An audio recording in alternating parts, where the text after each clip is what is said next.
Aminin natin, napadpad ka sa video na ito dahil gusto mong matuto kung paano yumaman. Sa video na to, ituturo ko sa inyo kung ano nga ba ang isa sa mga sekreto ng mga negosyante kung bakit sila yumayaman.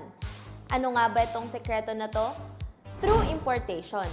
Pero kung iisipin mo, paano nga ba mag-import ng products?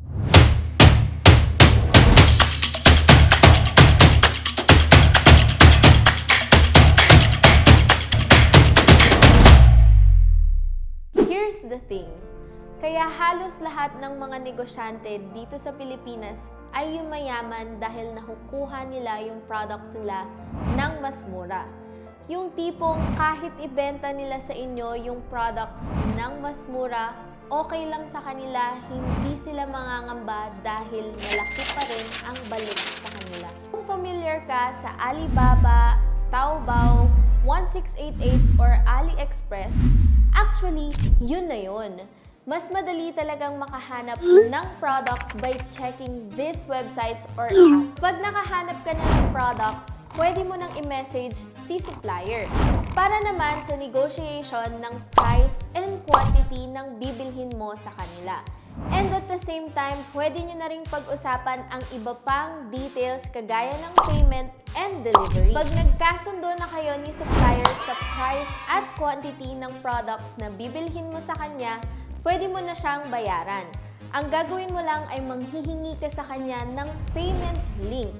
Dito nakalagay ang iba't ibang klase ng payment methods na pwede mong gamitin to pay your supplier. Pwede mong bayaran si supplier mo via online payment, over-the-counter, remittance centers, at pwede din i-avail ang pabayad service ng importation facilitator mo. Kapag nabayaran mo na si supplier, pwede mo na siyang i-inform na meron kang importation facilitator or shipping agent. Pero ano nga ba ang importation facilitator or shipping agent?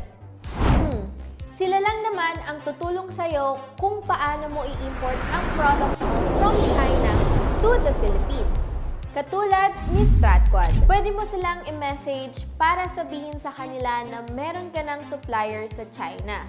Pwede ka na ring mag-register sa website nila para makuha mo ang complete warehouse addresses ni StratQuad sa China and at the same time, ang shipping marks na ibibigay mo sa supplier mo. Ang next step naman ay ipapadala na ni supplier mo ang packages mo sa chosen China warehouse address na malapit sa kanya. Pero paano nga ba namin malalaman kung nasaan na ang packages namin? Ito ang maganda kay StratQuad dahil meron silang email updates at shipment tracker. Pwede mong makita kung ito ba ay nasa China warehouse na, China port, hanggang ito ay makarating dito sa Pilipinas, kung ito ba ay nasa Manila port na, or ready to pick up na sa Malabon warehouse ni StratQuad. Pero paano nga ba namin babayaran ang shipping fee?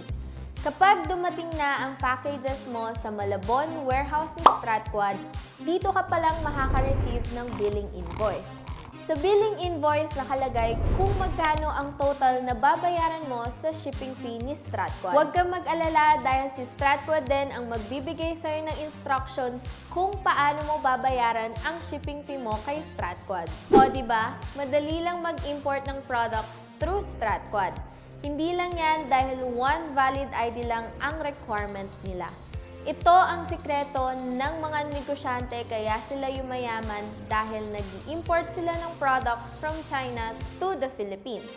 Kaya ano pang hinihintay mo? Start your importation journey with StratQuad.